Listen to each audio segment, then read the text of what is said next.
Praise rod जय मसीह की। मैं स्टैनली मैकवान, मेरे YouTube channel Hindi Gujarati Bible study में आपका स्वागत है। मेरे चैनल को आज अभी इसी वक्त आप सब्सक्राइब कर लीजिए और परमेश्वर के ज्ञान में आप बढ़ते जाओ। आखिरी दिन, अंतिम दिन और बहुत जल्द आ रहा है और अंतिम दिन एक ही है और उस अंतिम दिन में क्या होने वाला है, कौन सी घटनाएं बनने वाली, उसमें सबसे पहले कौन सी घटना होगी, सबसे आखिर में कौन सी घटना होगी और वो घटना आपके ऊपर क्या असर डालेगी और उस दिन कैसी कैसी वारदातें होगी, कैसे कैसे हालात होंगे, उस दिन क्या क्या होगा, वो सब कुछ जानने के लिए मेरे साथ लगातार इस वीडियो में अंत तक बने रहो।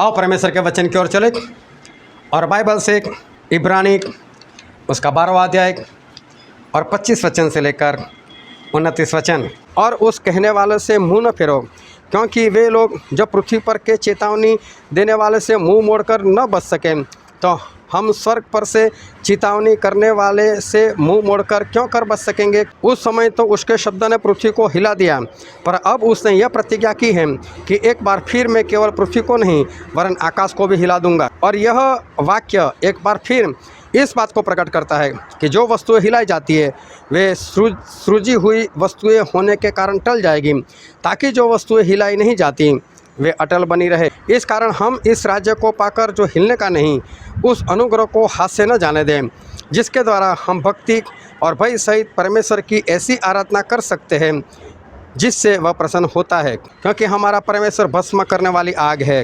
हालेलुया।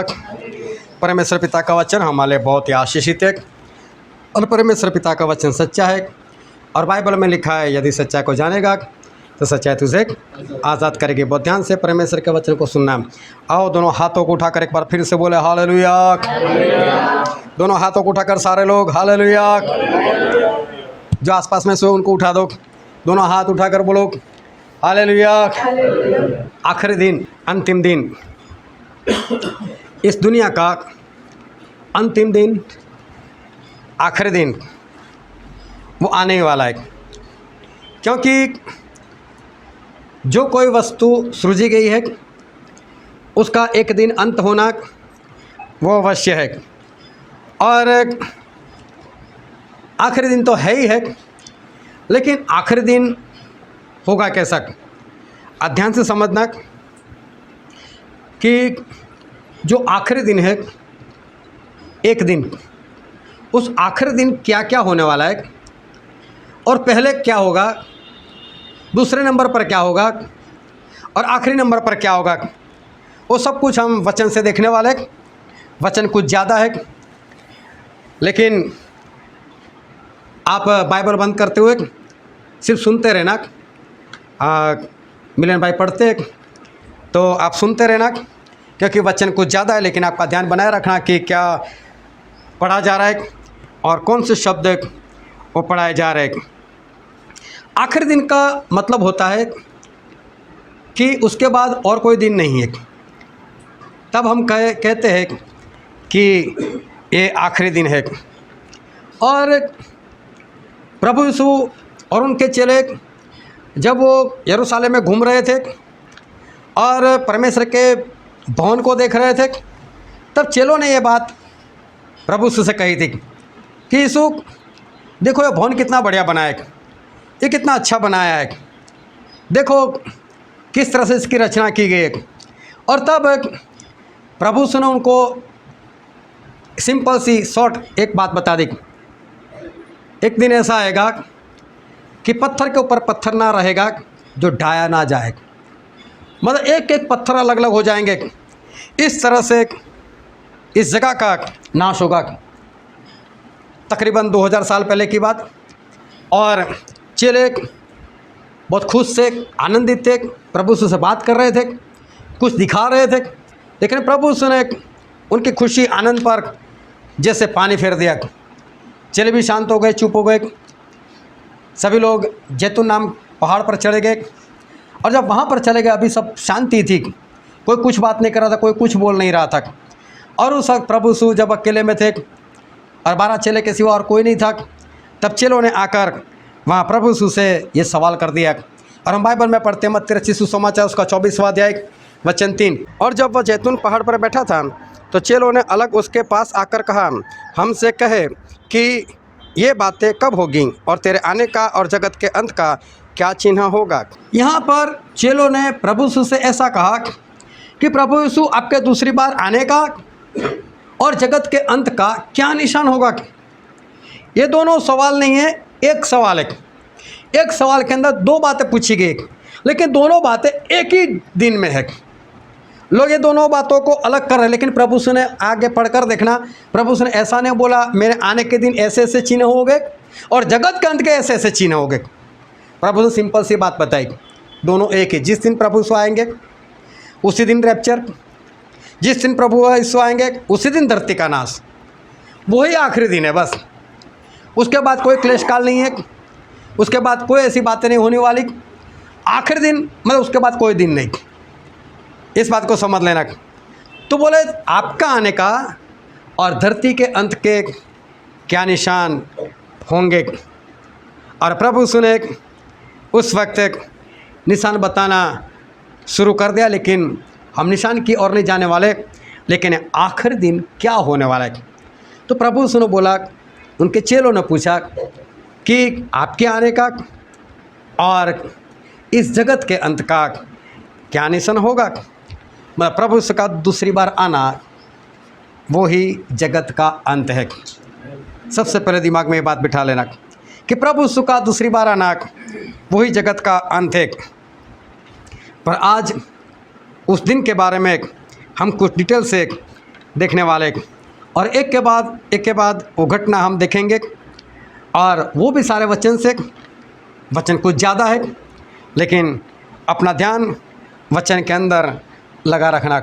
सबसे पहले उस दिन आखिरी दिन जब प्रभु यीशु आएंगे, जो सबसे पहली घटना होगी वो होगी प्रकाशित वाक्य उसका अध्याय 20 और वचन 1 से लेकर 3।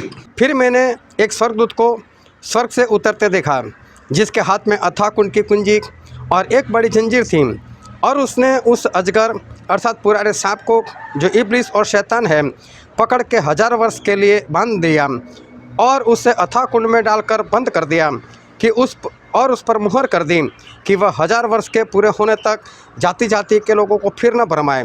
इसके बाद अवश्य है कि थोड़ी देर के लिए फिर खोला जाए। यहाँ पर जो बात लिखी है, जो स्वर्गदूत की बात की है, वो स्वर्गदूत कोई और नहीं है, वो प्रभु यीशु के बारे में लिखा है। अभी हमारा ये सब्जेक्ट नहीं, इसलिए डिटेल में नहीं जाएंगे, लेकिन प्रभु यीशु उस दिन जब उनको वापस आना है, उस दिन सबसे पहले स्वर्ग से निकलकर जो काम करेंगे, वो सबसे पहले ये काम करेंगे, शैतान को पकड़ेंगे। शैतान को पकड़कर उस आग की झील के अंदर उसको डाल देंगे, वहाँ पर उसको जंजीरों से बांध देंगे। वो जंजीर ऐसी होगी कि शैतान तोड़ नहीं पाएगा। और फिर वो जो भी खड्डा है उसके ऊपर प्रभु यीशु एक ढक्कन लगा देंगे और उसके ऊपर भी ताला लगा देंगे, कोई उसको खोल नहीं सकेगा। उसकी चाबी सिर्फ प्रभु यीशु के पास है, उसके ऊपर प्रभु यीशु एक मुहर लगा देंगे। सबसे पहले जिस दिन प्रभु यीशु आएंगे या इस धरती का अंत जिस दिन है, उस दिन सबसे पहली घटना ये होगी कि शैतान को 1000 साल के लिए बांध दिया जाएगा। ये घटना सबसे पहले कैसी है वो आगे चलकर आपको पता भी चल जाएगी, लेकिन वचन के अंदर अच्छे से बने रहना। उसके बाद प्रभु यीशु अपने स्वर्गदूतों को लेकर शैतान को बांधने के बाद जो दूसरी घटना होगी, स्वर्गदूतों को लेंगे और जितने लोग प्रभु में सो चुके हैं, मतलब प्रभु में मर चुके हैं, उन सभी को लेकर प्रभु यीशु स्वर्ग से इस धरती पर नहीं, लेकिन जो बादल हमको दिखते हैं उस बादलों पर प्रभु यीशु आएंगे स्वर्गदूतों को लेकर, और जितने प्रभु में मर चुके उन सभी की आत्माओं को लेकर प्रभु यीशु आएंगे। ये दूसरी घटना है। और मत्ती 24 में लिखा है 29-30 वचन। उन दिनों के क्लेश के बाद तुरंत सूर्य अंधेरा हो जाएगा और चांद का प्रकाश जाता रहेगा और तारे आकाश से गिर पड़ेंगे और आकाश की शक्तियाँ हिलाई जाएगी। तब मनुष्य के पुत्र का चिन्ह आकाश में दिखाई देगा और तब पृथ्वी के सब कुलों के लोग छाती पीटेंगे और मनुष्य के पुत्र को बड़ी सामर्थ और ऐश्वर्य के साथ आकाश के बादलों पर आते देखेंगे। यहाँ पर ना तो कोई स्वर्गदूतों की बात की है कि स्वर्गदूत लेकर आएंगे, ना ही वो बात लिखी है कि जो प्रभु में मर चुके थे उनके आत्माओं को लेकर आए। लेकिन यहाँ पर एक बात लिखी है कि उन दिनों के क्लेश के बाद। और अगर मत्ती 24:15 से लेकर आप 28 तक पढ़ो तो वहाँ पर एंटीक्राइस्ट का जो राज है उसके बारे में बात की। उन दिनों के क्लेश के बाद मतलब मसीह का विरोधी का राज्य खत्म होगा, आखिरी दिन चल रहा होगा, वो प्रभु यीशु उसके राज्य को ख़त्म करेंगे। उस वक्त उन क्लेश के दिनों के बाद उस आखिरी दिन, एंटीक्राइस्ट के राज्य के आखिरी दिन, प्रभु यीशु वो बादलों के ऊपर आएंगे। ये क्लेश काल के बाद की घटना है। लेकिन यहाँ पर ना तो स्वर्गदूतों के बारे में लिखा है कि स्वर्गदूतों को लेकर आएंगे, ना ही उन विश्वासी लोग जो प्रभु मर चुके। लेकिन आगे हम पढ़ेंगे पहला थिस्सलुनीकी उसका 4 अध्याय और हम पढ़ेंगे 13, 14 और 15 वचन। हे भाइयों, हम नहीं चाहते कि तुम उनके विषय में जो सोए हैं अज्ञान रहो। ऐसा ना हो कि तुम औरों की न्यायी शोक करो जिन्हें आशा नहीं। क्योंकि यदि हम विश्वास करते हैं कि यीशु मरे और जी भी उठे, तो वैसे ही परमेश्वर उन्हें भी जो यीशु में सो गए हैं उन्हीं के साथ ले आएंगे। क्योंकि हम प्रभु के वचन के अनुसार तुमसे यह कहते हैं कि हम जो जीवित हैं और प्रभु के आने तक बचे रहेंगे तो सोए हुए से कभी पहले न जा पाएंगे। हालेलुया।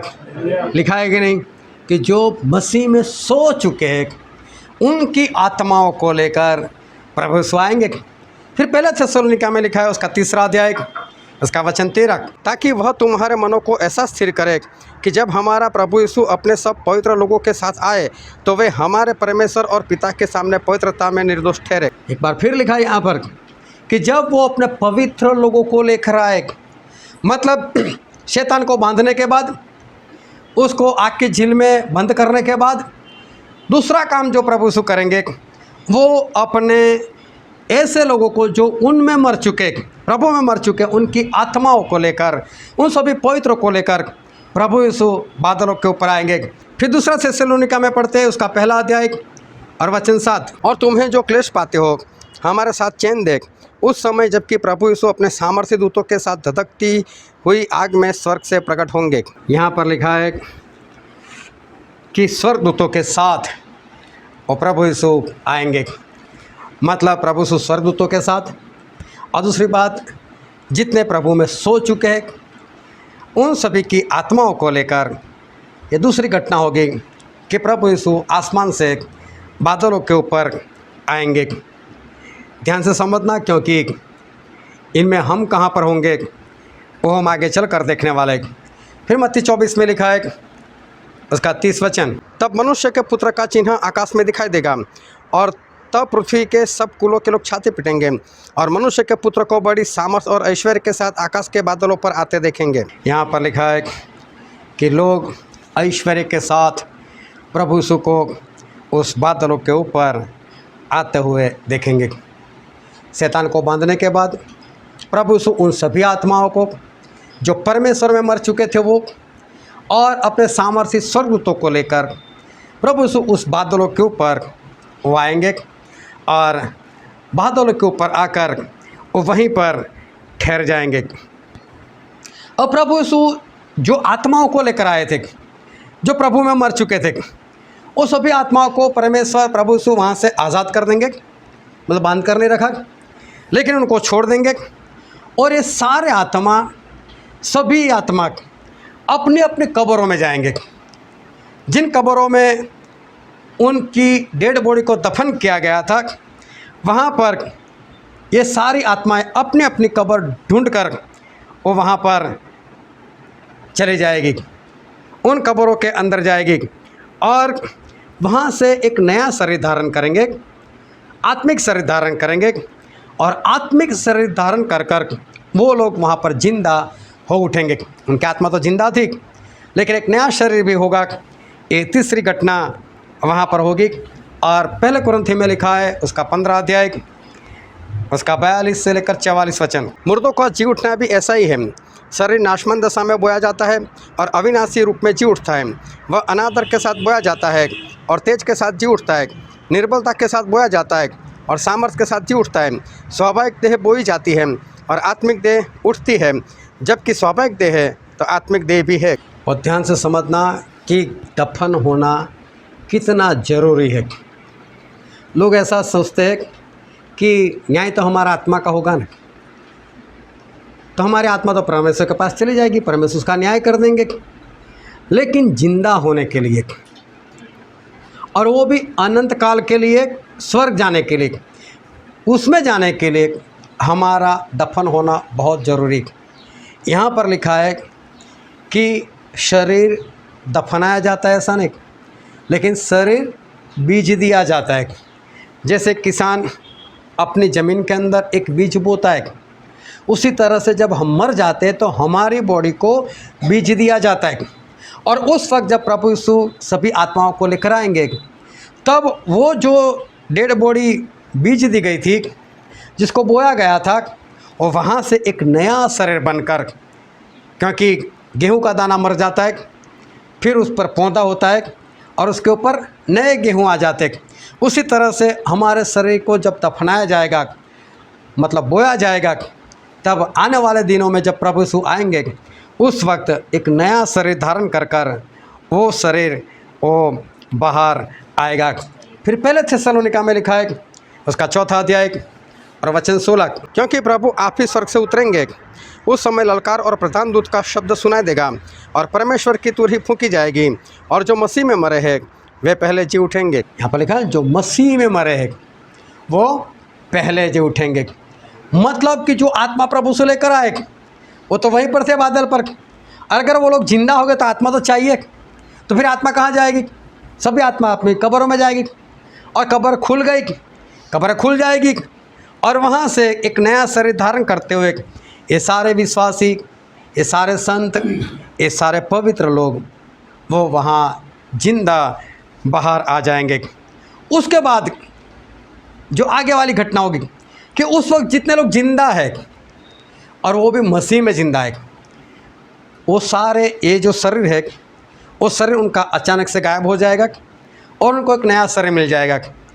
और एक आत्मिक शरीर, जो मुर्दे थे, जो मरे हुए का आत्मा आया था और उन्होंने जो नया शरीर धारण किया था, वैसा ही एक शरीर धारण कर लेंगे हम लोग। अगर उस वक्त जिंदा है और मसीह में है तो हम एक नया शरीर धारण कर लेंगे। और पहले कुरिन्थी में लिखा है, उसका 15 अध्याय और 51 और 52 वचन, देखो मैं तुमसे भेद की बात कहता हूँ कि हम सब तो नहीं सोएंगे, परंतु सब बदल जाएंगे, और एक क्षण भर में पलक मारते ही पिछली तुरही फूंकते ही होगा, क्योंकि तुरही फूंकी जाएगी और मुर्दे अविनाशी दशा में उठाए जाएंगे और हम बदल जाएंगे। हालेलुया। आखिरी नरसिंगा फूंका जाएगा और ये सब होने वाला है कि तुरही फूंकी जाएगी और जो मुर्दे हैं वो अविनाशी बनकर जी उठेंगे, और हम जो जिंदा है वो पल भर में बदल जाएंगे। मतलब कि हमको नया शरीर उन्हीं के समान, जो मुर्दा थे उनको जैसा शरीर मिला वैसा शरीर हमको भी मिल जाएगा। फिर क्या होगा? फिर ये सारे लोग स्वर्गदूतों के साथ बादलों के ऊपर प्रभु से के पास ये सारे पहुंच जाएंगे। कौन कौन? जो आत्मा प्रभु में मर चुकी थी, आई और जिंदा हो गई वो, और जो जिंदा थे और मसीह में थे, ये सारे लोग उस जगह पर जाएंगे और वहाँ पर इकट्ठा होंगे। और मत्ती में लिखा है, उसका 24वां अध्याय और वचन 31, और वह तुरही के बड़े शब्द के साथ अपने दूतों को भेजेंगे और वे आकाश के इस छोर से उस छोर तक चारों दिशा से उनके चुने हुओं को इकट्ठे करेंगे। यहाँ पर लिखा है कि परमेश्वर स्वर्गदूतों को भेजेंगे और स्वर्गदूत अपने चुने हुओं को, जो आत्मा आई थी वो, और इस धरती पर जितने मसीह में थे वो, जिनका शरीर बदल गया, वो पहचान लेंगे कि कितने लोगों का शरीर बदल चुका है, ये तो आत्मिक शरीर धारण कर कर आ चुके। उन सभी को वो स्वर्गदूत उठाकर प्रभु से के पास उनको बादलों के ऊपर पहुंचा देंगे। फिर पहले थिस्सलुनीका में लिखा है, उसका 4 अध्याय और 16 और 17 वचन, क्योंकि प्रभु आप ही स्वर्ग से उतरेंगे, उस समय ललकार और प्रधान दूत का शब्द सुनाई देगा और परमेश्वर की तुरही फूंकी जाएगी, और जो मसीह में मरे हैं वे पहले जी उठेंगे। तब हम जो जीवित और बचे रहेंगे उनके साथ बादलों पर उठा लिए जाएंगे कि हवा में प्रभु से मिले, और इस रीति से हम सदा प्रभु के साथ रहेंगे। लिखा है ना कि जो मुर्दे थे वो पहले जी उठे, लेकिन उठने के बाद गए नहीं कहीं पर, वहीं पर है। और जो जिंदा है वो बदल दिए जाएंगे। ये दोनों को साथ में स्वर्ग उठाकर उस बादलों में प्रभु से के पास उन सभी लोगों को एक साथ में पहुंचा देंगे। जो लोग रैप्चर की बात कर रहे हैं ना, ये वही रैप्चर है, लेकिन क्लेश काल के पहले नहीं है, ये क्लेश काल के बाद ही, आखिरी दिन ही है। जिस दिन प्रभु यीशु आएंगे उसी दिन ये होने वाला है, क्योंकि यूहन्ना में ऐसा लिखा है, उसका अध्याय 6 और 39 और 40 वचन। और मेरे भेजने वाले की इच्छा यह है कि जो कुछ उसने मुझे दिया है उसमें से मैं कुछ न खोऊं, परंतु उसे अंतिम दिन फिर जिला उठाऊं। क्योंकि मेरे पिता की इच्छा यह है कि जो कोई पुत्र को देखे और उस पर विश्वास करे वह अनंत जीवन पाए, और मैं उसे अंतिम दिन फिर जिला उठाऊंगा। 2 बार लिखा है, अंतिम दिन जी उठाऊं। हालेलुया। तो अंतिम दिन का मतलब होता है उसके बाद कोई दिन नहीं। तो ये सब कुछ कब होगा? अंतिम दिनों में। सबसे पहले प्रभु यीशु आएंगे स्वर्ग से, शैतान को पकड़ेंगे और उसको आग की झील में बांध देंगे। ऐसी जंजीरों की शैतान नहीं तोड़ पाएगा, ऐसा ढक्कन होगा शैतान नहीं खोल पाएगा। उसके ऊपर प्रभु यीशु एक लॉक लगाकर मुहर लगा देंगे, कोई खोल नहीं सकता उसको। उसके बाद प्रभु यीशु उन सभी मरे हुए आत्मा जो प्रभु में मरे थे वो उन सभी को लेकर और स्वर्गदूतों को लेकर बादलों पर आएंगे। वहाँ से उन आत्मा को भेज देंगे अपने अपनी कब्रों में। वो सारे अपने अपनी कब्रों में जाएंगे।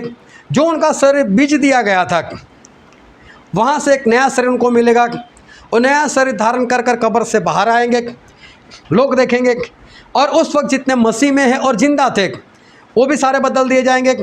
फिर प्रभु इस ऊपर से अपने स्वर्गदूतों को भेजेंगे, जाओ इन सभी को मेरे पास लेकर आओ। और स्वर्गदूत दोनों को साथ में उठाकर उस बादलों पर प्रभु से के पास वहाँ पर इकट्ठा कर लेंगे। ये आखिरी दिन की घटना है।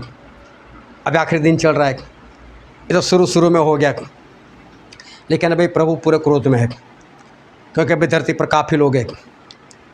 अभी तो धरती पर काफ़ी लोग वो जिंदा है। और प्रभु यीशु उन सभी के ऊपर वो क्रोध में है। और प्रभु यीशु का क्रोध इस वक्त पूरे चरम पर है, क्योंकि बरसों से वो सहन करते हुए आए थे और अब वो बदला लेने के लिए आ चुके। अब देखो इस धरती पर क्या होगा। प्रभु यीशु बादल पर है। प्रभु यीशु 5.5-6 फुट के नहीं है कि नीचे से हमको इतने कुछ दिखेंगे बादलों के ऊपर। जो समुंदर का पानी अपने ऐसे चुल्लू में ले लेते, तो सोचो प्रभु यीशु कितने बड़े होंगे। वो जब खड़े होते तो ये धरती का गोला एक गोटी के समान दिखाई देता है। इतने बड़े परमेश्वर है, और इतने बड़े परमेश्वर उस बादलों के ऊपर दुनिया के हर छोर से, हर कोने से वो प्रभु यीशु दिखाई देंगे लोगों को। इतने बड़े परमेश्वर है। और नीचे लोग देखेंगे, जो लोग मुर्दे थे जिंदा होकर चले गए देखा उन लोगों ने, जो जिंदा थे बदल गए उनको भी ऊपर जाते हुए देखा। अभी ये लोग नीचे से ऊपर देखते होंगे कि ये लोग चले गए, लेकिन उनको प्रभु यीशु का चेहरा पूरा दिख रहा होगा पूरे क्रोध में। अभी देखो कोई कितना भी क्रोध में, हमें क्या लेना देना, लेकिन लेना देना कब है? जब हमने उनके विरोध में कुछ किया है, तभी हमको डर लगता है। किसी के घर में लड़ाई झगड़ा हो, पत्नी गुस्से में बोल रही हो, पति भी गुस्से में बोल रहा हो, हमें जाकर डर क्या? वो तो आपस में लड़ाई कर रहे। लेकिन पता चले कि पत्नी ने हमारा ही नाम लिया था कि उसने तेरे बारे में ऐसा बोला, तू मेरे बारे में ऐसी बातें करता है, फिर तो डरकर भागना पड़ेगा कि नहीं? हालेलुया। तो परमेश्वर के विरोध में कुछ किया हो तभी डर लगेगा। वो क्रोध में तो क्या, लेकिन जो अच्छे थे वो तो चले गए ऊपर। अभी बाकी जो बचे वो नीचे है, और उनमें से कई लोग तो बहुत कमज़ोर है, बहुत कमज़ोर, वो तो भागेंगे। और बाइबल में पढ़ते प्रकाशित वाक्य उसका अध्याय 6 15 से लेकर 17 वचन। और पृथ्वी के राजा और प्रधान और सरदार और धनवान और सामर्थी लोग और हर एक दास और हर एक स्वतंत्र पहाड़ों की खोहों में और चट्टानों में जा छिपे, और पहाड़ों और चट्टानों से कहने लगे कि हम पर गिर पड़ो और हमें उसके मुंह से जो सिंहासन पर बैठा है और मेमने के प्रकोप से छुपा लो, क्योंकि उनके प्रकोप का भयानक दिन आ पहुंचा है। अब कौन ठहर सकता है? Hallelujah, hallelujah. ध्यान से समझ तक बहुत लोग डरपोक होंगे। उस वक्त तो बड़ी बड़ी बातें की होगी, बड़े चढ़ तोड़े फोड़े होंगे, कई पास्टर को मारे होंगे, कई को जेल में डाल दिया होगा, लेकिन उस वक्त डर जाएंगे सभी लोग। और यीशु आ गए, ऐसे भागेंगे, पहाड़ों की ओर भागेंगे, गुफा में घुस जाएंगे, गुफा को बोलेगा तू दब जा यार, ख़त्म कर दे हमको, बात ख़त्म कर। पहाड़ को बोलेगा पहाड़ हम पर गिर जा, तुमको मार दे। डरपोक लोग भाग जाएंगे और बोलेंगे तो हमको मार दे, उसका चेहरा तो देखो कितना क्रोध में, उससे हमको बचा लो। लेकिन ये सब जो डरपोक लोग हैं या धरती पर जो बाकी लोग बचे, वो कैसे कैसे होंगे और कौन कौन होंगे? वहाँ पर एक तो एंटी क्राइस्ट है, उसका झूठा भविष्यवक्ता है, उसके लोग भी हैं जो इनकी मुहर लेकर बैठे थे, वो सारे वहीं पर है। लेकिन बहुत सारे ऐसे कमज़ोर लोग जो उनके साथ इस तरह से नहीं जुड़े। ध्यान से समझना, कमज़ोर मतलब कैसे लोग, वो इनके साथ जुड़े नहीं, उनको मानो ये लोग अच्छे नहीं, इनके साथ जुड़े नहीं, डर के मारे यार खाना नहीं मिलेगा, पीना नहीं मिलेगा, जॉब नहीं कर सकते, ये नहीं कर सकते, लाओ यार 666 निशान दे दो, कोई बात नहीं, लाओ ये दे दो, वो दे दो। जितने लोग डर डर कर जो काम कर रहे हैं ना, अपर आईडी, वैक्सीन, ये वो, ऐसे लोगों की बहुत संभावना है उस वक्त, वो तो लेकर बैठे होंगे, उनको मालूम है लोग बुरे लोग हैं, लेकिन मालूम है ये नहीं करेंगे तो फिर जिएंगे कैसे? इससे अच्छा है इनके साथ ही जुड़ जाते, दिल से नहीं, बस मुहर लेकर। ऐसे लोग वहाँ पर भागेंगे, सारे लोग वहीं पर एक। और बाइबल में लिखा है, प्रकाशित वाक्य उसका 17 अध्याय वचन 14, ये मेमने से लड़ेंगे और मेमना उन पर जय पाएगा, क्योंकि वह प्रभुओं का प्रभु और राजाओं का राजा है, और जो बुलाए हुए और चुने हुए और विश्वासी उनके साथ है वे भी जय पाएंगे। यहाँ पर लिखा है, जो ऊपर चले गए, जिनका शरीर बदल गया, जो प्रभु यीशु में मुर्दा थे, जो उस वक्त जिंदा थे और मसीह में थे, जिनके शरीर बदल गए, वो सारे लोग। और प्रभु यीशु किससे लड़ेंगे? इस एंटी क्राइस्ट से लड़ेंगे। हम सब लड़ेंगे उसके साथ, इस धरती पर नहीं, लेकिन आसमान से हम लड़ेंगे, बादलों के ऊपर से लड़ेंगे। ये आखिरी दिन है, और आखिरी दिन इनके साथ लड़ाई का दिन है। फिर उसका 19वां अध्याय, प्रकाशित वाक्य 19 और वचन भी 19, फिर मैंने उस पशु और पृथ्वी के राजाओं और उनकी सेनाओं को उस घोड़े सवार और उसकी सेना से लड़ने के लिए इकट्ठा हुआ देखा। ये सभी लोग प्रभु यीशु के साथ लड़ाई करने के लिए इकट्ठा हो जाएंगे। जो डरपोक थे ना, तो भाग गए, वो तो गुफा में चले गए, वो तो पहाड़ के पास चले गए, हमको मार दे, हम उसके साथ नहीं लड़ सकते, वो तो सारे डर के मारे भाग गए। लेकिन एक ऐसे लोग हैं जो आत्मा बेचते हैं, जो बिंदास हाँ मानते हैं शैतान को, हम मानते हैं लूसीफर को, जो उसके जैसे काम करते हैं उनके साथ जुड़ते हैं। ये सारे लोग वो सारे इकट्ठा होगा, आने दो यीशु को, अभी भी उनको तो चर्बी चढ़ी हुई, आने दो यीशु को देख लेंगे। लेकिन जो डरपोक थे, जो आज डर के मारे प्रभु यीशु को छोड़ देते, उस वक्त डर के मारे शैतान को भी छोड़ देंगे। लेकिन अब कोई फ़ायदा है नहीं, डरपोक लोग भागेंगे, लेकिन बाकी के लोग प्रभु यीशु के साथ लड़ने के लिए वहाँ पर खड़े हो जाएंगे। फिर प्रकाशित वाक्य में लिखा है, उसका 16वां अध्याय वचन 14, ये चिन्ह दिखाने वाली दुष्टात्मा है जो सारे संसार के राजाओं के पास निकलकर इसलिए जाती है कि उन्हें सर्वशक्तिमान परमेश्वर के उस बड़े दिन की लड़ाई के लिए इकट्ठा करे। यहाँ पर लिखा है सभी लोग इकट्ठा होंगे, लेकिन विजय हमारा होगा। जितने प्रभु यीशु के साथ उस वक्त होंगे, जो मरकर प्रभु में मरकर उनके साथ थे, और जो जिंदा थे, और जो बदल गए थे, और जिनको स्वर्ग ऊपर उठा कर लेकर गए थे बादलों पर, ये सारे लोग उनसे लड़ेंगे और जीत उनकी होंगी, क्योंकि प्रभु यीशु वो राजाओं के राजा है और प्रभु के प्रभु है। और एक वचन फिर से पढ़ते, प्रकाशित वाक्य 17 उसका 14 वचन, ये मेमने से लड़ेंगे और मेमना उन पर जय पाएगा, क्योंकि वह प्रभुओं का प्रभु और राजाओं का राजा है, और जो बुलाए हुए और चुने हुए और विश्वासी उनके साथ है वे भी जय पाएंगे। हम सभी लोग जय पाएंगे। लेकिन सही में लड़ाई होगी कैसी? क्या तलवार से हम लड़ेंगे? किस तरह से ये लड़ाई होंगी? और प्रभु यीशु किस तरह से इन सभी को मारेंगे? और दूसरा थेसलोनिकी इसका 2 अध्याय और वचन 8। तब वह अधर्मी प्रकट होगा जिसे प्रभु यीशु अपने मुंह की फूंक से मार डालेगा और अपने आगमन के तेज से भस्म करेगा। प्रभु यीशु सिर्फ जो वो आएंगे बस उसके प्रभाव से वो तो मर जाएगा। सिर्फ एक फूंक मारेंगे प्रभु यीशु और ये सारे के सारे मसीह के विरोधी के लोग और सभी लोग वो तो ख़त्म हो जाएंगे। ये कोई लंबी लड़ाई नहीं है। प्रभु यीशु सामर्थ्य नहीं है, वो तो सर्वशक्तिमान है। उनको ऐसे लोगों के साथ कोई लड़ाई करने की ज़रूरत नहीं है। सिर्फ फूंक मारेंगे तो भी तो ख़त्म हो जाएंगे, चाहे वो लोग लड़ने के लिए इकट्ठा हुए थे। देखो ये सारी घटनाएं एक के बाद ये घटना होगी। उस दिन और भी कुछ होगा, उस दिन आगे भी कुछ होने वाला है। और वचन पढ़ते हैं प्रकाशित वाक्य उसका 19वां अध्याय और 20 और 21 वचन। और वह पशु और उसके साथ वह झूठा भविष्यवक्ता पकड़ा गया जिसने उसके सामने ऐसे चिन्ह दिखाए थे जिनके द्वारा उसने उनको भरमाया, जिन्होंने उस पशु की छाप ली थी और जो उसकी मूरत की पूजा करते थे। ये दोनों जीते जी उस आग की झील में जो गंधक से जलती है डाले गए और शेष लोग उस घोड़े सवार की तलवार से जो उसके मुंह से निकलती थी मार डाले गए और सब पक्षी उनके मांस से तृप्त हो गए। ध्यान से समझना कि जो लोग लड़ने के लिए इकट्ठा हुए उस शैतान के साथ, एंटी क्राइस्ट के साथ मिलकर, उनको तो प्रभु यीशु फूंक से ही ख़त्म कर देंगे। लेकिन वो जो डरपोक लोग भागे थे ना, जो पहाड़ की ओर भागे थे, जो गुफाओं में थे, उनके साथ प्रभु यीशु तलवार से लड़ेंगे। लेकिन मुंह की तलवार, और मुंह की तलवार मतलब वचन, और वचन से परमेश्वर प्रभु यीशु उन सभी को नाश कर देंगे। लेकिन मसीह का विरोधी और झूठा भविष्यवक्ता, उनको तो जिंदा ही प्रभु यीशु उठाएंगे और जिंदा ही उनको नरक में डाल देंगे। ये सारे जिंदा नरक में जाने वाले लोग हैं।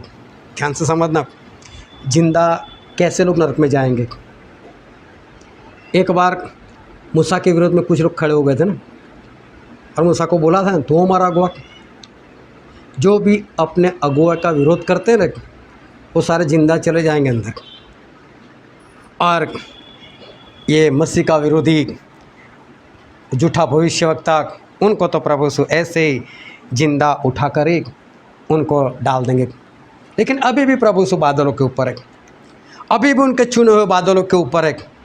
और लूका में ऐसा लिखा है, लूका उसका 17 अध्याय और 28, 29, 30 वचन। और जैसा लूत के दिनों में हुआ था कि लोग खाते पीते, लेन देन करते, पेड़ लगाते और घर बनाते थे, परंतु जिस दिन लूत सदोम से निकला उस दिन आग और गंधक आकाश से बरसी और सबको नाश कर दिया। मनुष्य के पुत्र के प्रकट होने के दिन भी ऐसा ही होगा। यहाँ पर ध्यान से समझना, प्रभु ने 2 बातें बताई कि जैसे नूह के दिनों में हुआ था वैसे, और जैसे लूत के दिनों में हुआ था। लेकिन नूह के वक्त परमेश्वर ने जल प्रलय लाकर पूरी दुनिया को ख़त्म कर दिया था। उसके बाद उन्होंने शपथ ली कि आज के बाद मैं जल प्रलय से इस धरती का नाश नहीं करूँगा। तो इसका मतलब जल प्रलय से नहीं मर रहेंगे। लेकिन फिर लूत की बात की, वो जैसे ही लूत निकले वैसे ऊपर से आग आई और सदोम अमोरा का नाश कर दिया। बोले प्रभु यीशु के आने के दिन ऐसा ही होगा, ही शब्द लगा दिया, मतलब कंफर्म कर ऐसा ही होगा। मतलब अब इस धरती का जो नाश होने वाला है वो आग से होगा। अभी सभी लोग ऊपर ही, एक जो परमेश्वर में मुर्दा थे वो जिलाए गए, वो और जो जिंदा थे और बदल गए थे वो, ये सारे प्रभु यीशु के साथ उस बादलों के ऊपर एक एंटी क्राइस्ट, उसका झूठा भविष्यवक्ता, उनको उठाया, उनको डायरेक्ट नरक में डाल दिया और सभी लोगों को खत्म कर दिया। और उसके बाद ऊपर से आग आई और आग ने आकर इस धरती को खत्म कर दिया। तेरे आने के और जगत के अंत के क्या निशान होंगे। समझ में आ रही? ये दोनों बात साथ में होंगी और पूरी धरती का नाश इस तरह से हो जाएगा। लेकिन कैसे होगा इस धरती का नाश? एक बार वचन पढ़ते हैं हम, 2 पत्रस उसका 3 अध्याय वचन 10। परंतु प्रभु का दिन चोर की नाई आ जाएगा। उस दिन आकाश बड़ी हड़हड़ाहट के शब्द से जाता रहेगा और तत्व बहुत ही तप्त होकर पिघल जाएंगे और पृथ्वी और उस पर के काम जला दिए जाएंगे। यहाँ पर लिखा है धरती और उस पर के काम। इस पृथ्वी और पृथ्वी के जो काम है उस पृथ्वी के कामों को परमेश्वर जला देंगे। ध्यान से समझना क्या क्या परमेश्वर जला देंगे। इस धरती और धरती के कामों को परमेश्वर जला देंगे, क्या कोई नहीं बचेगा? क्या सब कुछ खत्म हो जाएगा? नहीं, बहुत लोग बच गए।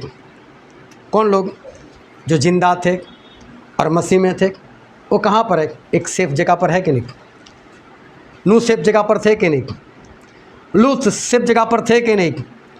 परमेश्वर ने मूसा को बोला था कि नहीं, मूसा इन सभी लोगों से अब जुदा हो जाओ, मैं इन सभी का नाश कर दूंगा। यूसुफ ने पहले से बोल दिया था कि फिरौन पूछे तो बोल देना कि हम लोग चरवाह है, वो लोग चरवाह से नफरत करते हैं, आपको अलग जगह दे देंगे, अलग रहना, क्योंकि आने वाले दिनों में इसी जगह पर विपत्ति आएगी, आप अलग होगे तो बचाए जाओगे। हालेलुया। ये अलग होने की बात उस दिन आपको याद ना आए तो अच्छा है। बस आप वक्त से पहले मेरे साथ उस जगह पर हो तो अच्छी बात है, मैं जाने वाला हूँ, लेकिन आप बच जाओ तो अच्छी बात है। लेकिन ये बात अगर उस दिन अगर समझो तो उसका कोई फ़ायदा उस वक्त आपको नहीं होगा। सेफ जगह पर, आसमान के ऊपर, बादलों के ऊपर परमेश्वर के लोग हैं और सारी धरती जलाई गई और धरती के कामों को जलाया गया। जो प्रभु के पास थे वो सारे बच गए। लेकिन मैं कहता हूँ परमेश्वर ने धरती कितनी बढ़िया बनाई थी। एदन बाग कैसा था, है ना? उसको देखकर ऐसा लगता है कि रहना चाहिए धरती पर। आज भी अगर आप कश्मीर में जाकर जाओ, वहाँ की वादियों को देखो, वहाँ की तराइयों को देखो, वहाँ पर कोई खेती करने के लिए नहीं जाता। लेकिन अगर लाल फूल है तो एक पूरी चादर जैसी लाल फूलों की जैसे किसी ने बिछा दी हो, उसके बाजू में पीले, उसके बाजू में पिंक, और उस जगह को देखकर लोग ऐसा बोलते अगर कहीं पर स्वर्ग है तो बोले वो यहीं पर है। सोचो ऐसी जगह इस धरती पर है और परमेश्वर ने ऐसी जगह बनाई है, ऐसी सुंदर परमेश्वर ने इस पृथ्वी को बनाया है। क्या परमेश्वर इस पृथ्वी को ख़त्म कर देंगे? क्या इस तरह से परमेश्वर इस धरती का नाश कर देंगे? ये धरती कैसे हो जाएगी? जब उसको जला दिया जाएगा, जब उसके ऊपर के कामों को जब जला दिया जाएगा तो धरती कैसी हो जाएगी? चलो एक राज की बात मैं बताता हूँ।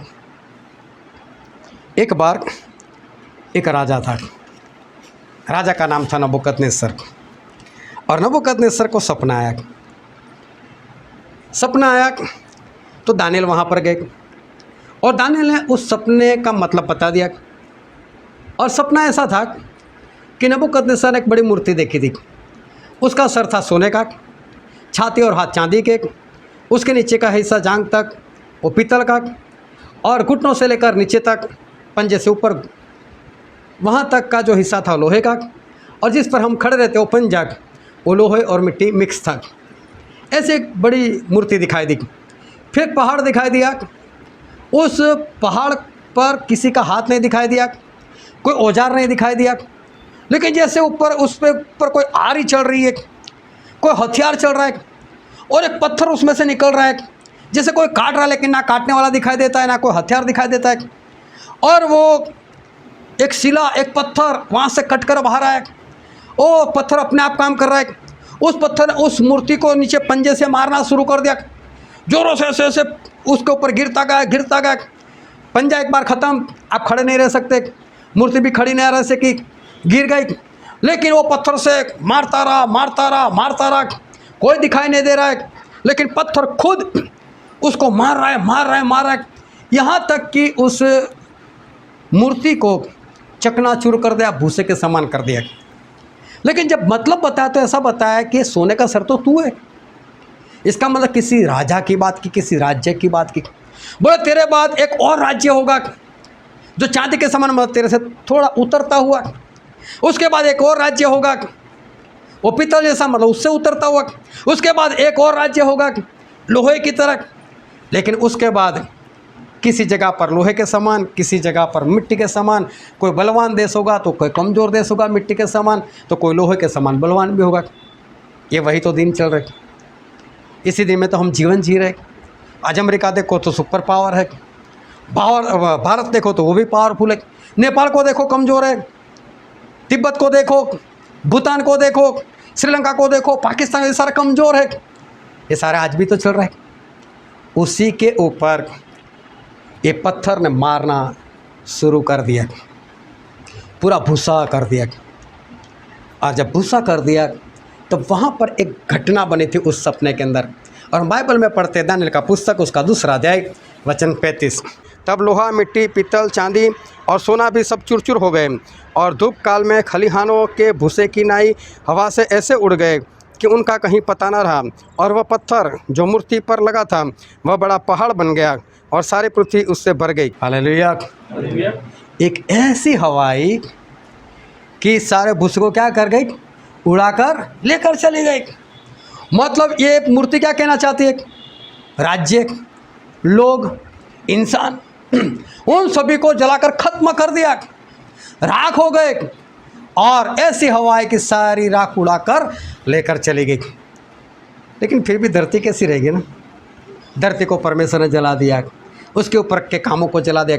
लेकिन एक वचन पढ़ते हैं बाइबल में, प्रकाशित वाक्य उसका 9 अध्याय वचन 4। और उनसे कहा गया कि न पृथ्वी की घास को, न किसी हरियाली को, न किसी पेड़ को हानि पहुंचाओ, केवल उन मनुष्यों को जिनके माथे पर परमेश्वर की मुहर नहीं है। हालेलुया। जो शत्रु शैतान या तो जो भी विपत्तियाँ जो आखिरी दिनों में लोगों के ऊपर आ रही थी, परमेश्वर को उसको ऑर्डर था कि सिर्फ उसी के पास जाना है जिनके सर के ऊपर परमेश्वर की मुहर नहीं। मतलब जो पवित्र आत्मा से भरा हुआ है उसके पास कोई विपत्ति नहीं आएगी, उसको कोई परेशान नहीं कर पाएगा। हालेलुया। ये सारे लोग मुहर वाले कहाँ चले गए, ऊपर चले गए। और उनको ये कहा गया था ना हरियाली को ना घास को कुछ करो। हालेलुया। हरियाली बच गई, पेड़ पौधे बच गए, घास बच गए। परमेश्वर ने आग भेजी ना, तो आग को भी परमेश्वर ने ऑर्डर दे दिया, हरियाली को कुछ नहीं करना, वो तो मैंने बनाई है। समझना मैं क्या कहना चाहता हूँ।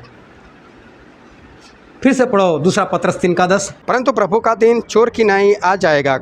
उस दिन आकाश बड़ी हड़हड़ाहट के शब्द से जाता रहेगा, और तत्व बहुत ही तप्त होकर पिघल जाएंगे, और पृथ्वी और उस पर के काम जला दिए जाएंगे। पृथ्वी और उस पर के काम, सही यहाँ पर जो शब्द है वो ये कहना चाहता है कि पृथ्वी के कामों को, वह पृथ्वी पर इंसान लोगों ने जो काम किए, धरती के काम जो किए, ट्रेन बनाकर बैठ गए, प्लेन बनाकर बैठ गए, कार बनाकर बैठ गए, बाइक बनाकर बैठ गए, मोबाइल, ये पुलपिट, ये स्टैंड, ये सही में कुछ काम का नहीं है हमारा। आज हम इस्तेमाल करते, बात अच्छी है, अच्छा इस्तेमाल करो, कोई बात नहीं। लेकिन परमेश्वर के राज्य में सभी बातों की ज़रूरत नहीं है, एक कीबोर्ड की भी ज़रूरत नहीं रहेगी।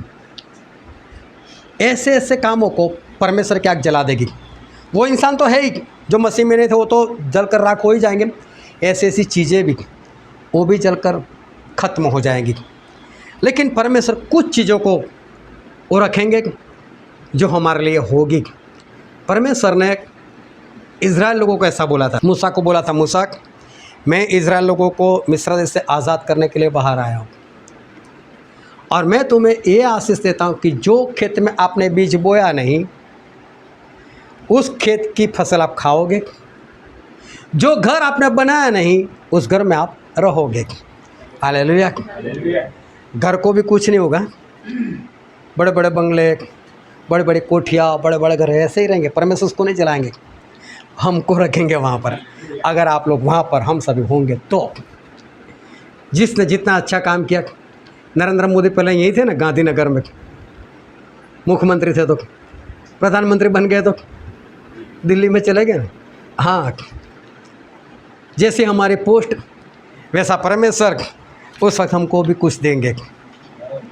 लेकिन ये जो जलकर सब भस्म हो गया, राख हो गई, तो एक हवा आएगी, ये हवा सब कुछ उड़ा कर लेकर जाएगी। ये सारा एक ही दिन की बात है, हम आखिरी दिन की बात करें। ये सब कुछ उड़ा कर लेकर चली जाएगी, और वापस धरती कैसी हो जाएगी, एदन बाग।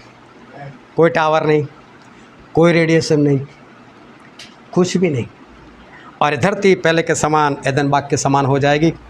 धरती बहुत ही बढ़िया हो जाएगी। हरियाली अभी भी है और सब कुछ इस धरती पर बहुत बढ़िया, जैसे परमेश्वर ने शुरू में बनाई थी ऐसी परमेश्वर इस धरती को बना देंगे।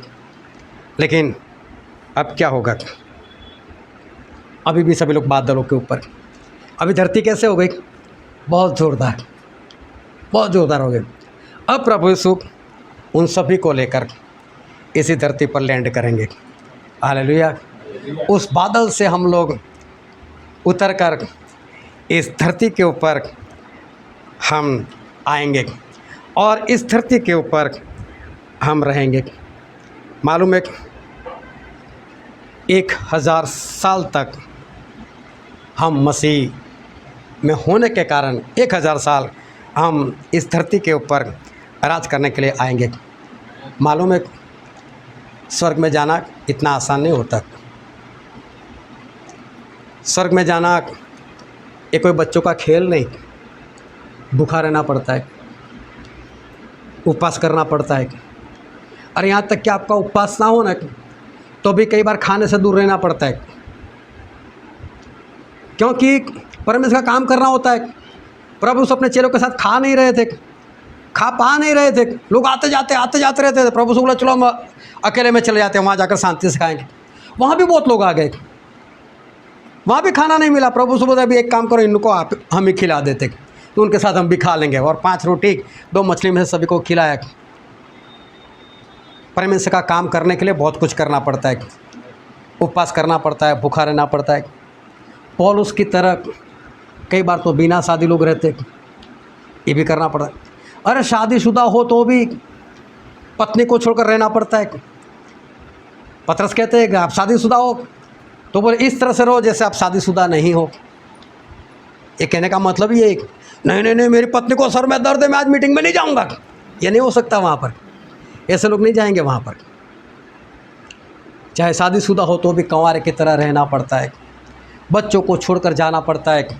चाहे कितना भी प्रेम हो लेकिन छोड़ना पड़ता है, अकेले में रहना पड़ता है, खर्च करना पड़ता है, लंबी लंबी सफ़र करनी पड़ती है, भागना पड़ता है, मान सम्मान अपमान सब कुछ झेलना पड़ता है, सतावट होती है, जेल वगैरह सब कुछ होता है।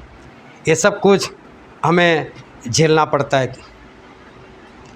ऐसे सारे लोग उस आसमान में बादलों के ऊपर वो सब इकट्ठे हुए।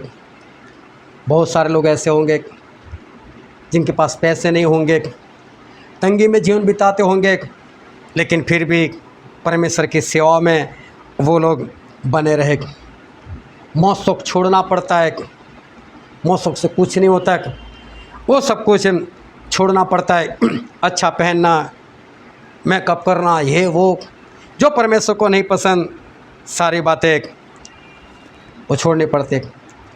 और तब जाकर उस दिन एक भविष्यवाणी जो प्रभु से ने कही थी, हो सकता है आपको पता भी ना हो कि भविष्यवाणी है, एक भविष्यवाणी पूरी होगी। और बाइबल में लिखा है मत्ती उसका 5वां अध्याय और वचन भी 5, धन्य है वे जो नम्र है क्योंकि वे पृथ्वी का वतन पाएंगे। हालेलुया। धन्य है वे जो नम्र है, वो पृथ्वी का वतन पाएंगे। भविष्य वचन उस वक्त की बात नहीं थी, आज की बात नहीं है। आज आप चाहे कितने भी नम्र हो, कौन सा पृथ्वी का वतन पा लिया? ये कौन सा हमारा वतन है? हम तो यहाँ पर क्या है, मुसाफिर। उस वक्त आएंगे 1000 साल के लिए। जो नम्र है वो पृथ्वी का वतन पाएंगे, नम्र बनेंगे। तो ये भविष्यवाणी, पृथ्वी का वतन पाने की भविष्यवाणी उस वक्त तक पूरी होगी। और प्रभु सो ऐसे सभी लोगों को लेकर इस धरती पर आएंगे। अब उनको इस धरती का जीवन मिलेगा। कैसा जीवन मालूम है? जो आदम को मिला था। हालेलुया।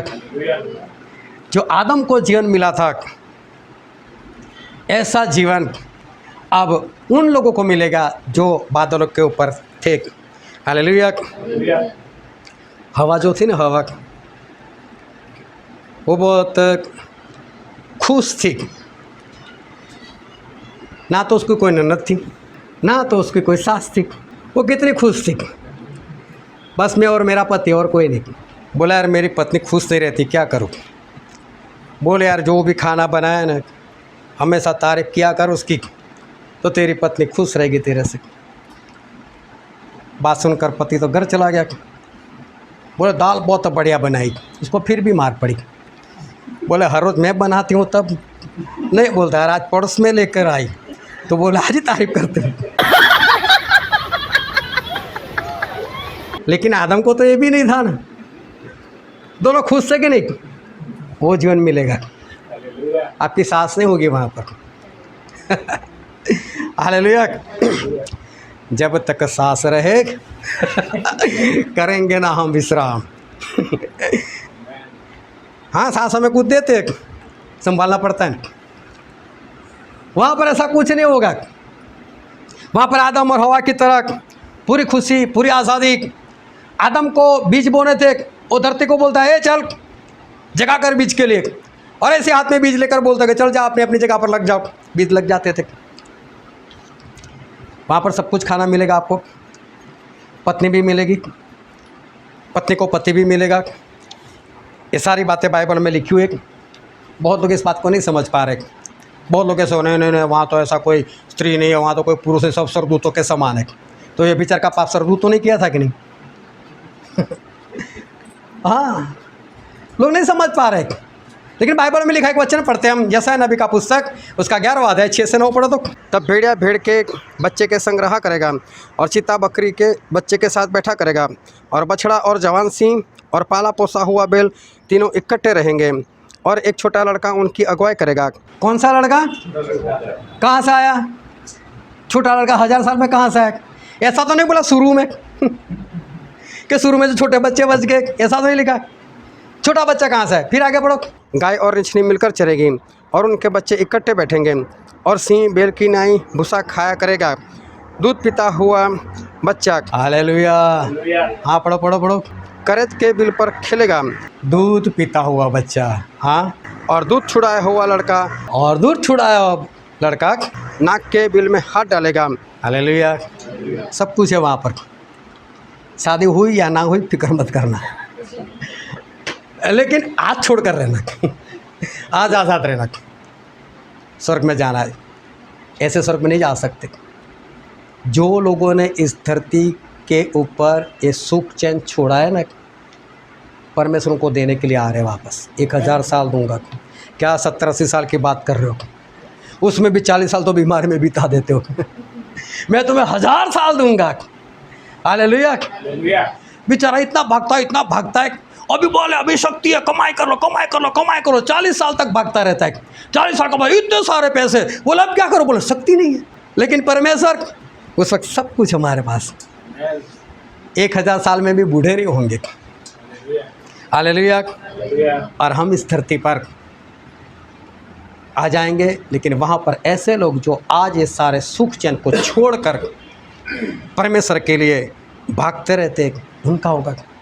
फिर प्रकाशित वाक्य में लिखा, उसका 20वां अध्याय और वचन 4, 5 और 6। फिर मैंने सिंहासन देखे, और उन पर लोग बैठ गए, और उनको न्याय करने का अधिकार दिया गया, और उनकी आत्माओं को भी देखा, जिनके सिर यीशु की गवाही देने और परमेश्वर के वचन के कारण काटे गए थे, और जिन्होंने न तो उस पशु की और न उसकी मूरत की पूजा की थी, और न उसकी छाप अपने माथे और हाथों पर ली थी। वे जीवित होकर मसीह के साथ 1000 वर्ष तक राज्य करते रहे, और जब तक ये 1000 वर्ष पूरे न हुए तब तक शेष मरे हुए न जी उठे। यह तो पहला मृतकोत्थान है। धन्य और पवित्र वह है जो इस पहले पुनरुत्थान का भागी है। ऐसों पर दूसरी मृत्यु का कुछ भी अधिकार नहीं, पर वे परमेश्वर और मसीह के याजक होंगे, और उसके साथ 1000 वर्ष तक राज्य करेंगे। आए कि नहीं 1000 साल की बात? 1000 साल के राज्य की बात आई। कौन लोग जिंदा हो उठे थे? तो बोले जो लोग मसीह में थे, मसीह की गवाही के कारण, वचन को थामे रहने के कारण जो मर चुके थे। मैं बोलता हूँ वचन को थामे रहो, मरना पड़े तो मर जाओ। आप अकेले हो ना घर में, इसलिए आप थक जाते हो, इसलिए आप हार जाते हो। मैं इसलिए बार बार बोलता हूँ कि मसीह में एक होना कितना ज़रूरी है। अगर आप सभी लोग साथ में होते हैं तो आपके जितने भी बच्चों की आईडी बनी ना, पर आईडी ना बनी होती अगर आप साथ में होते तो। लेकिन आप थक गए, हार गए। क्यों? अकेले थे। ये मत समझो कि अकेले हम बच जाएंगे, कभी नहीं बचने वाले। इस बात को अपने दिमाग में बिठा लेना। और देखो, ऐसे लोग जो वचन को थामे रहे थे, परमेश्वर की गवाही को पकड़े रहे थे, उसके कारण जिन लोगों को मार दिए गए थे, ऐसे लोग मतलब जो उस बादलों के ऊपर इकट्ठा हो गए थे, वो सारे लोग 1000 साल तक राज करेंगे। मैंने शुरुआत में बताया था कि शैतान को जिस दिन बांधा गया वहीं से शुरू हुआ। क्यों? क्योंकि उसको कितने साल के लिए बांध दिया गया? 1000 साल के लिए। और वही 1000 साल इस धरती का राज है, ताकि वो 1000 साल तक किसी को ना भरमाए, कोई पाप ना हो। और इसलिए 1000 साल इस धरती पर ऐसे आएंगे कि उसमें किसी भी तरह का पाप नहीं होगा। और सबसे पहले प्रभु यीशु यही काम करेंगे, शैतान को बांध देंगे। तो इससे पता चलता है कि सबसे पहले प्रभु यीशु ने शैतान को बांधने का काम किया। उसके बाद जो सारी घटनाएं हमने देखी, वो उस तरह से घटनाएं एक के बाद आकार लेती रहेगी। लेकिन मैंने तो एक बात की थी, आखिरी दिन, मैं तो आखिरी दिन की बात की थी। फिर 1000 साल कहाँ से आ गए? आखिरी दिन का मतलब उसके बाद कोई दिन ही नहीं है। जिस दिन प्रभु यीशु आएंगे वही आखिरी दिन। जिस दिन प्रभु यीशु आएंगे वही तो आखिरी दिन, वही तो जगत का अंत। तो फिर उसके बाद अगर 1000 साल है तो फिर हम इसको आखिरी दिन कैसे कह सकते? लेकिन आखिरी दिन वो पापों का था। पाप वाली जो धरती थी, पापों में जो जीवन था, परीक्षा में जो जीवन था, परीक्षण में जो जीवन था, एक डर का माहौल था। शैतान ये कर सकता है, वो कर सकता है, कभी हमको गिरा सकता है, फुक फुक पर कदम रखने की ज़रूरत थी। ये सारी जो दुनिया थी उसका वो आखिरी दिन था। अब प्रभु ने एक नई दुनिया फिर से शुरू की। किसी को मालूम है ऐसे परमेश्वर ने पहले एक बार दुनिया शुरू की थी? किसी को मालूम कब? पूरी दुनिया को ख़त्म करके आदम से पहले। उत्पत्ति पहला अध्याय पढ़ना तो पता चलेगा, उससे पहले नाश हो चुका था बस। और आदम से फिर से पहला दिन शुरू हुआ। उसी तरह से पाप वाली जो धरती थी उसका आखिरी दिन मतलब प्रभु यीशु का आने का दिन। उस दिन ये सारी घटनाएं हो जाएगी और वो पाप वाली जो धरती थी उसका अंत। अब ना तो पाप है ना तो शैतान है। लेकिन जो दुष्टात्माएं थी वो कहाँ गई? उसके बारे में तो बाइबल में कुछ बताया ही नहीं। दुष्टात्मा के बारे में कुछ नहीं लिखा है कि उनको डाल दिया उस आग की झील में। उनके बारे में कुछ बाइबल में नहीं लिखा गया। लेकिन चलो हम बाइबल से ये देखते हैं, पाप के युग का ये आखिरी दिन था। अब जो धरती बनी वो नई बनी, क्योंकि सब कुछ उड़ाकर हवा लेकर चली गई और एदन बाग के समान एक बार फिर से नई धरती हो गई। अब परमेश्वर के लोग और परमेश्वर वहाँ पर रहेंगे और 1000 साल का वो राज होगा। लेकिन बाइबल में लिखा है हम राज करेंगे। राज करने का मतलब मेरे हाथ के नीचे कोई होना चाहिए, राजा का हाथ के नीचे कोई होना चाहिए। अगर हम राज करने वाले तो कोई होना चाहिए। पूरे भारत में सिर्फ नरेंद्र मोदी हो तो राज किसके ऊपर करेंगे? मान लो प्रधानमंत्री, ये कोई है ही नहीं तो राज किसके ऊपर करेंगे? तो राज करने के लिए कोई चाहिए कि नहीं हमें? तो जो प्रकाशित वाक्य उसका 20 का 4 पढ़ा तो वहाँ पर लिखा, फिर मैंने सिंहासन देखे, उसके ऊपर बैठे हुए लोगों को देखा और जो लोग प्रभु यीशु की गवाही के कारण, वचन के कारण मार दिए गए थे उनका न्याय हुआ। जो लोग स्वर्ग में पहुँच गए, जो हजारों उसके राज्य में पहुँच गए, उनका न्याय होगा। चलो भाई तूने कितने सिक्के बनाए? मैंने 5 सिक्के बनाए। अच्छा 5 सिक्के बनाए, चल तू 5 शहर का अधिकारी हो जा। मैंने 10 सिक्के बनाए, तू 10 शहर का अधिकारी हो जा। मैंने 20 बनाए, तू 20 का। कोई सरपंच होगा,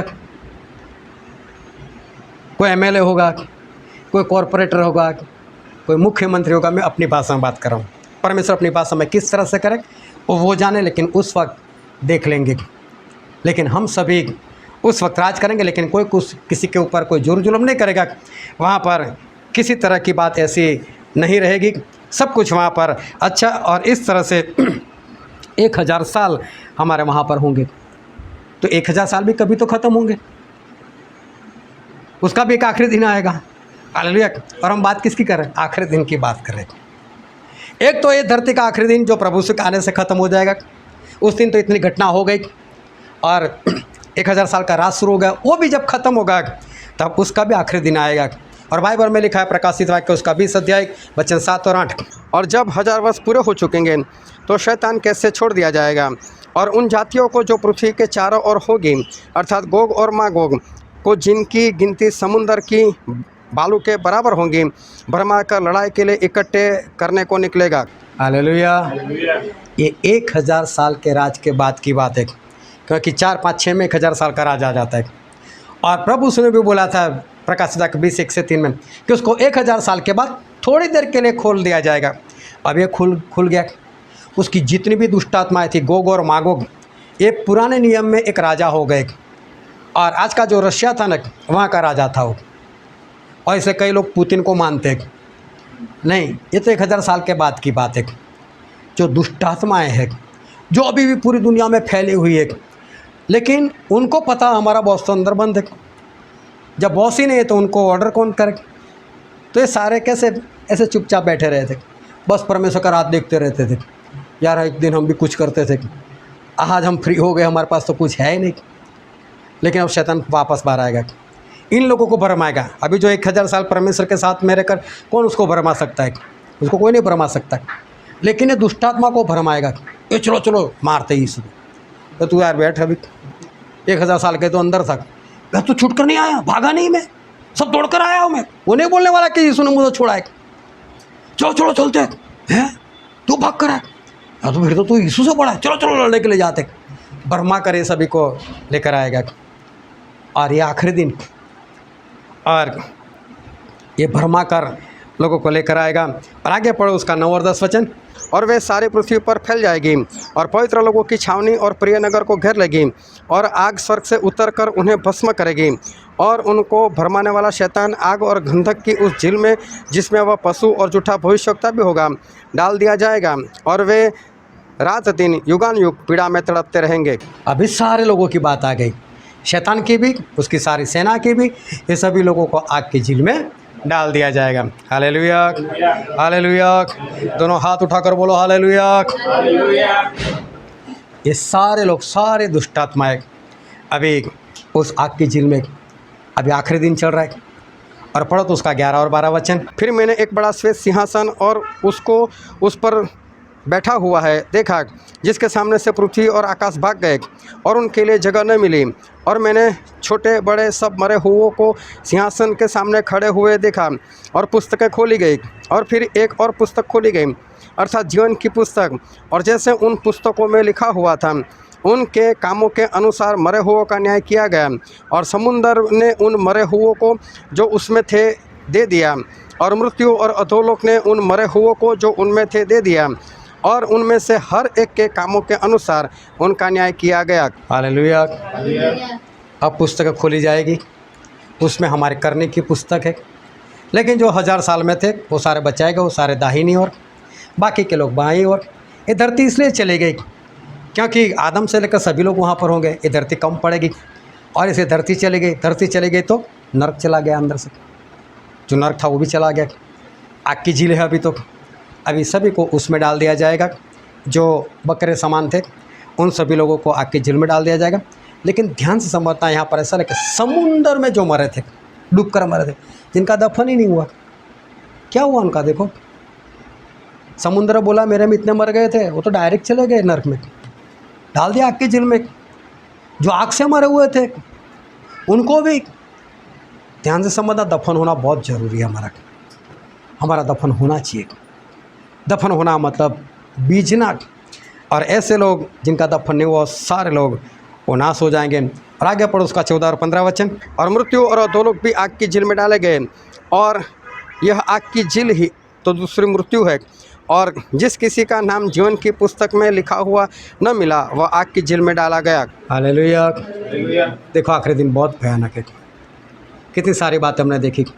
प्रभु सो आएंगे, वो आखिरी दिन, और 1000 साल के बाद का आखिरी दिन बहुत ही भयानक है। बहुत लोग नाश में चले जाएंगे, बहुत लोग आग की झील में चले जाएंगे, बहुत लोग उस वक्त आग से जलाए जाएंगे, भस्म हो जाएंगे। कैसी बात है! ये आखिरी दिन बहुत भयानक है, बहुत खतरनाक ये आखिरी दिन है। लेकिन मैं बोलता हूँ उस दिन आप कुछ नहीं कर पाओगे। बचना है तो हमारे पास आज है। इस आखिरी दिन से अगर बचना चाहते हो, उस भयानक दिन को आप बढ़िया दिन बनाना चाहते हो, ये प्रभु ने बोला था कि जब ये सब कुछ होता हो देखो, तब आप ऊपर देखना, आपका उद्धार पास में आ चुका है। अगर उस दिन को आप बढ़िया दिन बनाना चाहते हो तो आपके पास आज है। आज आप कुछ कर सकते हो अपने लिए, वरना उस दिन कुछ नहीं। ये उन्होंने नहीं सोचा था कि जब पानी आएगा तब देख लूँगा, आखिर में किश्ती बना लूँगा छोटी सी, भाग जाऊँगा उसमें, 2-3 दिन में किश्ती तैयार हो जाएगी, हम 8 लोग तो आ जाएंगे उसमें। नहीं, उन्होंने पहले दिन से काम शुरू कर दिया। मैं बोलता हूँ बचना है तो आज से आपको कुछ करना पड़ेगा। आज ही से उस जगह के लिए सोचना पड़ेगा जो हमें सुरक्षित रख सकती है, जो हमें सारी विपत्तियों से बचा सकती है। और मालूम है आज हमने वचन क्या पढ़ा था? भूल गए घंटे में। इब्रानी उसका 12 अध्याय और 25 से लेकर 29 वचन हमने पढ़े थे। पढ़ो तो उसका 25 वचन। और उस कहने वाले से मुँह न फेरो, क्योंकि वे लोग जो पृथ्वी पर के चेतावनी देने वाले से मुंह मोड़कर न बच सकें, तो हम स्वर्ग पर से चेतावनी करने वाले से मुंह मोड़कर क्यों कर बच सकेंगे? देखो प्रभु से क्या बोलते कि जिन लोगों ने इस धरती पर रहकर लोगों को चेतावनी दी, वो मूसा थे और भविष्यवक्ता थे, जो लोग चेतावनी देते थे ऐसा करो नहीं तो मार दिए जाओगे। मूसा के विरोध लोग हुए, इलिया के विरोध में कुछ हुए, देखो कैसे मर गए। परमेश्वर बोलते हैं कि वो लोग चेतावनी देते, धरती के लोग, इंसान लोग चेतावनी देते थे और फिर भी लोग मर जाते थे। बोले मैं आकाश से चेतावनी दे रहा हूँ। इनमें से एक भी वचन मेरा नहीं है, ये सारा वचन आकाश से आया हुआ है, ये परमेश्वर के वचन है। बोले जो धरती पर रहकर चेतावनी देता था उनके नहीं मानता था, वो मर जाते थे। तो बोले जो आसमान से चेतावनी देता उसका क्या होगा? बोले मैं कहता हूँ मान जाओ। पढ़ो आगे उसका 26 वचन। उस समय तो उसके शब्द ने पृथ्वी को हिला दिया, पर अब उसने यह प्रतिज्ञा की है कि एक बार फिर मैं केवल पृथ्वी को नहीं वरन आकाश को भी हिला दूंगा। यहाँ पर लिखा है कि मैं हिला दूंगा, धरती को हिला दूंगा, आकाश को हिला दूंगा। और ये हिलने वाली बात है ना, वो बहुत भयानक है। आगे पढ़ो उसका 27 वचन। और यह वाक्य एक बार फिर इस बात को प्रकट करता है कि जो वस्तुएं हिलाई जाती है वे सृजी हुई वस्तुएं होने के कारण टल जाएगी, ताकि जो वस्तुएं हिलाई नहीं जाती वे अटल बनी रहे। हालेलुया। जो हिलते डुलते रहते हैं, कभी इधर कभी उधर, तो नाश हो जाएंगे। ये हिलना डुलना बंद करो। परमेश्वर मना करते कि जो हिल रहे, हिलाई हुई वस्तु तो नाश हो जाएगी। कभी इधर कभी उधर ना बने रहो। परमेश्वर में तो परमेश्वर में बने रहो। वचन को पकड़ो तो पकड़े ही रहो, गवाही को पकड़ो तो पकड़े ही रहो, सीधे से चलो। और आगे पढ़ो क्या लिखा 28 वचन में। इस कारण हम इस राज्य को पाकर जो हिलने का नहीं, उस अनुग्रह को हाथ से न जाने दें, जिसके द्वारा हम भक्ति और भय सहित परमेश्वर की ऐसी आराधना कर सकते हैं जिससे वह प्रसन्न होता है। ऐसी आराधना करो, ऐसा चलो। परमेश्वर कहते हैं कि हम परमेश्वर को खुश कर सके। Hallelujah, hallelujah. चाहे यहाँ पर कोई खुश हो या ना हो, लेकिन ऐसी चाल चलो, ऐसी आज्ञाओं को मानो, ऐसी आराधना करो कि कौन खुश हो जाए? हमारे परमेश्वर। क्योंकि परमेश्वर आखिरी चेतावनी देते हैं। पढ़ो तो उसका 29 वचन। क्योंकि हमारा परमेश्वर भस्म करने वाली आग है। हालेलुया। परमेश्वर कैसे है? भस्म करने वाले है। उनके हाथ में पड़ने जैसा है नहीं, वो सब कुछ भस्म कर देंगे। आज हमारे पास वक्त है, हिलना बंद करो, गवाही को पकड़े रखो, मजबूत आए तगड़ाई से परमेश्वर के अंदर चलते रहो, ताकि आप बचाए जाओ। हालेलुया। हम सभी अपनी आंखों को बंद करें, अपने मस्तकों को प्रभु से आगे झुकाए। मेरे प्रियो, आखिरी दिन, और कभी भी आखिरी दिन होता ही होता है, आखिरी दिन आता ही आता है, और हम सभी के जीवन में आखिरी दिन आने वाला है। जिस दिन प्रभु से आ जाएंगे उस दिन इस धरती का आखिरी दिन है। और उस वक्त क्या क्या होगा वो सब कुछ आज परमेश्वर ने हम सभी लोगों के आगे जाहिर किया है। उनके वचन से आज परमेश्वर ने हमको सब कुछ बताया कि वो आखिरी दिन कितना भयानक है। हाँ, उन लोगों के लिए बहुत अच्छा है कि जो परमेश्वर में अच्छे से चलते हैं, जो उनकी गवाही को पकड़े रहते हैं, जो उनके वचन को पकड़े रहते हैं और अच्छे से चलते हैं, उनका तो ठीक है। लेकिन जो आज हिल रहे उनका क्या होगा? परमेश्वर का वचन कहता है, परमेश्वर का वचन कहता है कि जीवते परमेश्वर के हाथ में पड़ना भयानक सी बात है।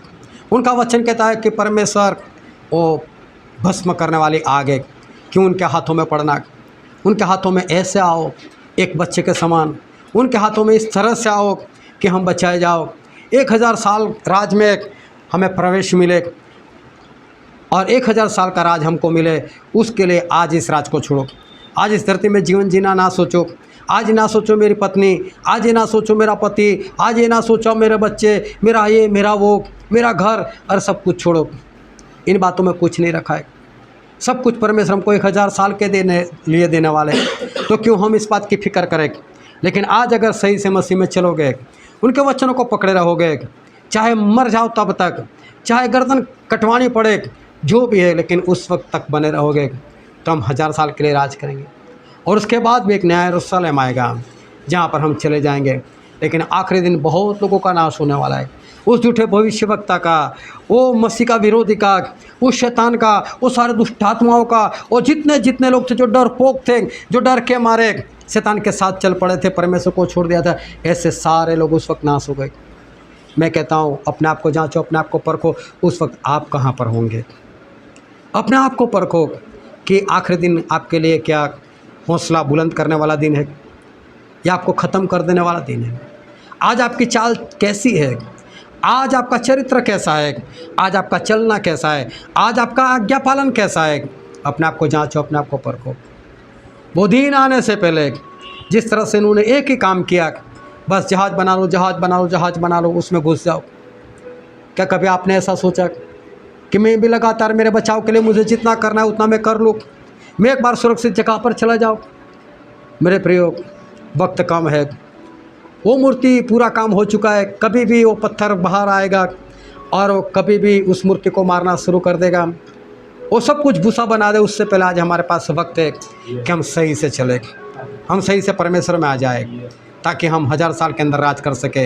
ये 70-80 साल का जीवन छोड़ो, उसके ऊपर मन मत लगाओ, इस 1000 साल के ऊपर मन लगाओ, क्योंकि परमेश्वर में बहुत कुछ, बहुत ऐसे देने वाले। वो बोलते हैं कि तू मुझे तेरा 10 मास दे, 2 घंटे 24 मिनट हर रोज़ परमेश्वर के काम के लिए निकालो, और वो देखो आपको 1000 साल देने वाले, पूरा भरा हुआ, हिला हिला कर भरा हुआ, वो आपको देना चाहते हैं। जितना परमेश्वर को देना उतना दे दो। जो वक्त परमेश्वर का हो, परमेश्वर को देना शुरू कर दो। परमेश्वर का काम करो ताकि बचाए जाओ। ये वचन समझने के लिए, ग्रहण करने के लिए, उसके अनुसार चलने के लिए प्रभु की कृपा हम सभी पर बने।